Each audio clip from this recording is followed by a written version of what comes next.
엘리바스의 조언을 다 듣고 이제 욥이 대답합니다. 6장의 욥의 대답의 내용이 쭉 나오고 있는데 이 욥의 대답은 고난 가운데 있는 사람들의 깊은 내면을 우리에게 보여주지요. 욥이 고백하는 그 자기 자신의 고난 가운데 느꼈던, 또 엘리바스의 조언을 들으면서 느꼈던 그 고백이 우리들에게 고난 가운데 있는 사람들을 이해할 수 있는 그런 통로를 열어준다라고 하는 것이지요.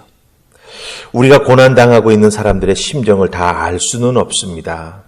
하지만 욥에 대한 엘리바스의 조언하는 모습을 보면서 고난당하는 사람들의 심령을 제대로 알고 하는 위로가 얼마나 중요한가라고 하는 것을 우리가 알 수 있다라고 하는 것입니다. 왜 고난당하는 자들의 심정을 제대로 아는 것이 중요합니까? 친구 엘리바스의 말은 다 듣고 보면은 옳은 것 같긴 하지만 고난당하는 당사자의 모습인 욥의 모습 속에서 힘들어하는 모습을 보게 됩니다. 엘리바스가 참 좋은 조언을 해 주었지만 욥은 위로받지 못했습니다. 자, 조언을 했는데 위로받지 못했다라고 하는 거예요. 그럼 분명히 두 사람 사이에 뭔가 차이가 있다라고 하는 것이죠. 그렇다고 한다면 욥의 오늘 그 엘리바스의 이야기를 듣고 하는 대답 속에서 왜 차이가 나는지를 알 수도 있고, 또한 고난당하는 자들을 우리가 좀 더 깊이 이해할 수 있는 욥의 고백이 담겨 있음을 보게 된다라고 하는 것입니다. 그래서 오늘 주신 말씀을 통해서 고난 중에 있는 성도들이 있다면 욥의 고백을 통해서 위로를 받을 것이며, 또한 우리 주변에 어렵고 힘든 이들을 위해서 우리가 진정 위로하기를 원한다면 이 욥의 고백이 우리에게 큰 도움이 될 것입니다. 그 고난당하는 자들의 심정을 조금이나마 욥을 통해 우리가 알 수 있기 때문이죠. 그래서 주신 말씀을 통해서 어떻게 우리가 위로해야 할지 우리가 스스로를 준비할 수 있는 귀한 은혜의 통로로 삼으면서 말씀 보십시다.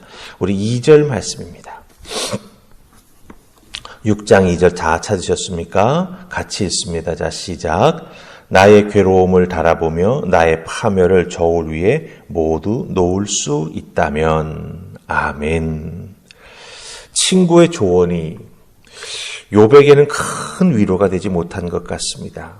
그래서 욥은 자기 자신이 지금 겪고 있는 괴로움과 파멸의 무게를 저울에 올려놓고 싶어 합니다. 그 괴로움과 파멸이라고 하는 것이 자기 자신에게 얼마나 무겁게 다가오는지, 자기가 그것을 얼마나 힘들게 겪고 있는지 그것을 한번 확인해 보고 싶어 하는 것이죠. 물론 괴로움과 파멸이라고 하는 것이 물리적 무게를 가지고 있지는 않습니다. 하지만 욥이 이렇게 자기 자신이 겪고 있는 고난의 무게를 달아보고 싶다라고 말하는 것은 힘들다라는 것이죠. 그만큼 견디기 어렵다라고 하는 것을 말해주는 것입니다. 그리고 또 한 가지는 자기가 겪는 고난의 이유를 정확히 알았으면 좋겠다라고 하는 표현이기도 하지요. 이유를 알 수 없는 고난, 그 고난을 겪으면서 자신의 내면에 상처가 생기게 되는데 그것이 정말 자기를 너무나 괴롭게 하고 힘들게 한다라고 하는 것을 이 저울에 달아보면 좋겠다라고 하는 것을 통해서 표현하고 있는 것입니다. 엘리바스의 조언, 나름대로 위로와 해결책을 제시해주고 싶었지만 욥에게는 도움이 되지 않았다라고 하는 것입니다. 여기서 우리는 우리의 연약함, 고난당함 이런 것을 겪을 때 아프고 힘들지요. 그런데 그것을 사람들 앞에 잘 표현하는 것도 중요합니다. 그리고 그 표현하는 이야기를 듣고 공감할 수 있는 것도 우리 믿음의 사람들에게는 참 중요하죠. 믿음적으로 자기의 아픔을 잘 표현하는 것도, 그리고 그것을 듣고 공감하는 것도 우리 모두에게 다 필요한 것을 이 욥의 2절의 표현 속에서 우리가 발견하게 된다라고 하는 것이죠. 일방적인 조언, 아니면 조언도 다 필요 없다. 내가 너무 힘들고 어려우니 그저 나는 나 혼자 이 아픔과 고난을 붙잡고 어떻게든지 견디어 보겠다. 이런 태도도 옳지 않다라고 하는 것입니다. 그렇기 때문에 오늘 주신 이 2절의 말씀 속에서 욥은 친구의 조언을 들었지만 그 속에서 위로나 해결책을 발견하지 못했고, 또 엘리바스는 해준다고 했지만 그것이 결국은 도움이 되지 못하는 이런 안타까운 모습을 보게 된다라고 하는 것이죠. 그럼 어떻게 해야 되겠습니까? 바로 예수님 앞에 나아가는 것이 중요하다라고 하는 거예요. 예수님은 공감하실 수 있는 분이죠. 우리 인간과 같은 똑같은 심정을 가지신 분입니다. 고난당해 보셨고 사람들로부터 배반당해 보셨고 예수님 겪으신 아픔이 있으시죠. 그것을 우리 예수님은 다 이겨내시고 우리에게 또한 위로자로 다가와 주신다라고 하는 것입니다.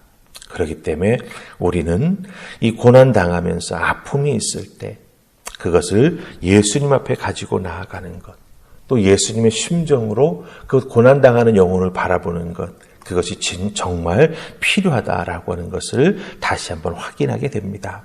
자, 이제 우리 10절 말씀 보십시다. 10절 다 찾으셨습니까? 같이 읽습니다. 자, 시작. 그러할지라도 내가 오히려 위로를 받고 그칠 줄 모르는 고통 가운데서도 기뻐하는 것은 내가 거룩하신 이의 말씀을 거역하지 아니하였음이라. 아멘. 고난 중에도 욥이 그나마 버틸 수 있는 것 한 가지가 있었습니다. 무엇입니까? 바로 하나님의 말씀을 거역하지 않았다라고 하는 거예요. 고난 중에도 모든 것을 다 잃어버린 그 상황 속에서도 욥이 그나마 자기 자신을 지킬 수 있었고 그나마 위로를 얻을 수 있었던 것은 무엇인가? 나는 하나님의 말씀을 이 고난 중에도 거역하지 않았다라고 하는 것이에요. 이 거역하다라고 하는 히브리 단어는 사전을 찾아보면 숨기다, 감추다라는 뜻을 가지고 있습니다. 이게 무슨 말입니까? 보통 어려움을 당하고 고난을 당하는 사람들은 하나님 말씀을 자기 앞에서 가려버린다라고 하는 뜻이죠.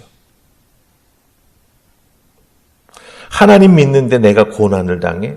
도대체 이게 무슨 이유일까라고 생각을 하면서 오히려 하나님 앞에 더 가까이 나아가는 게 아니라 하나님에게서부터 멀어지려고 하는 경향이 우리 인간들에게 있다라고 하는 것입니다.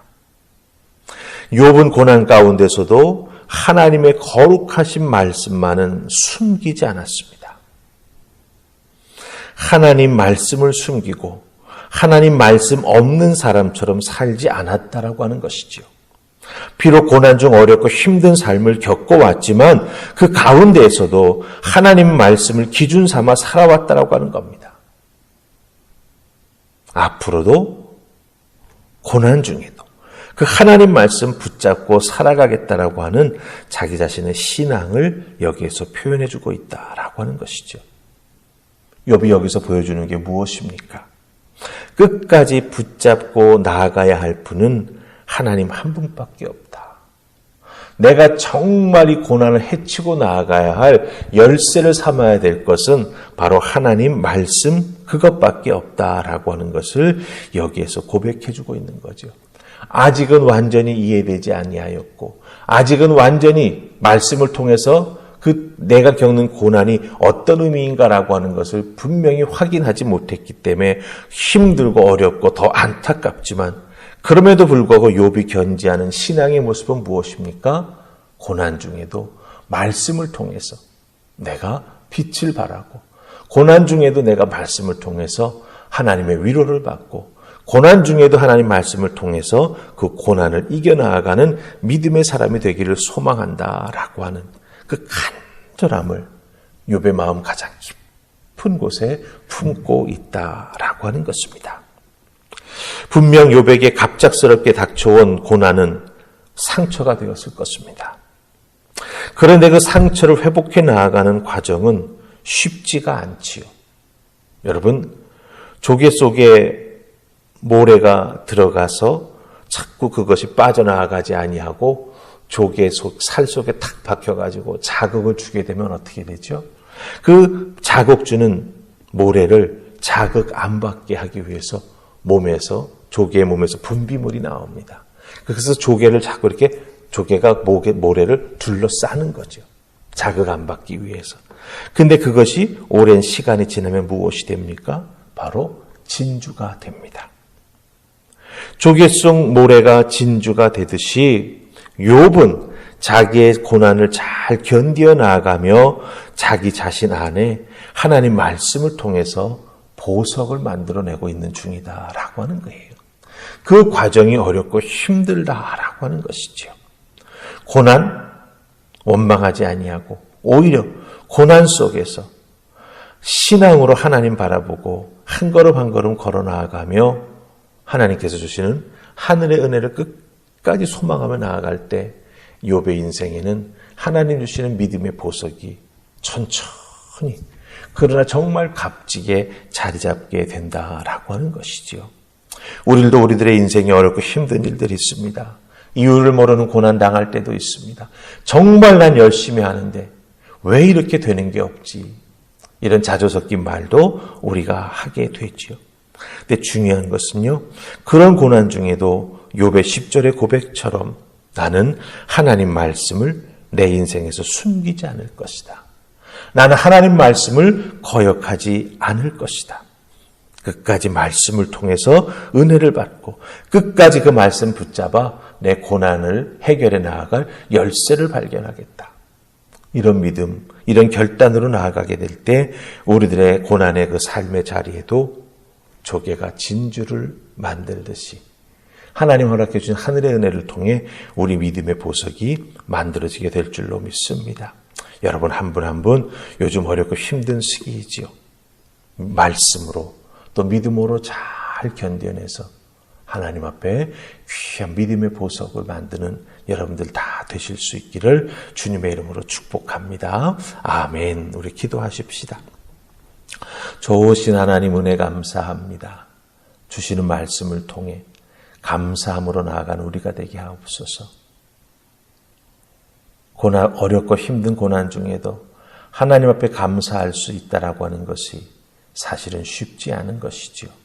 하지만 그 감사를 찾다 보면 조개가 모래로부터 주어지는 고통을 막기 위해 분비물을 내보내 그 모래를 감싸는 것처럼 우리들도 감사의 제목을 찾을 때 하나님 주신 하늘의 위로와 우리 주님의 사랑을 통하여 고통이 변하여 하나님의 은혜가 되고 그 고통이 변하여 내 인생에 내 믿음의 보석이 됨을 깨달아 하는 우리가 되게 하여 주시옵소서.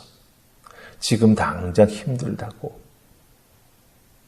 믿음을 숨기거나 말씀을 숨기거나 하나님을 바라보지 아니하는 우리가 되지 않도록 성령 하나님이 이끌어 주시고 붙잡아 주시고 축복하여 주셔서 하나님 앞에 귀한 믿음의 사람으로 세워져 갈 수 있도록 하늘 은혜를 더하여 주시옵소서. 아버지께서 오늘 하루도 우리와 동행해 주시는 은혜가 넘쳐날 수 있기를 소원하옵고 예수님 이름으로 기도하옵나이다. 아멘.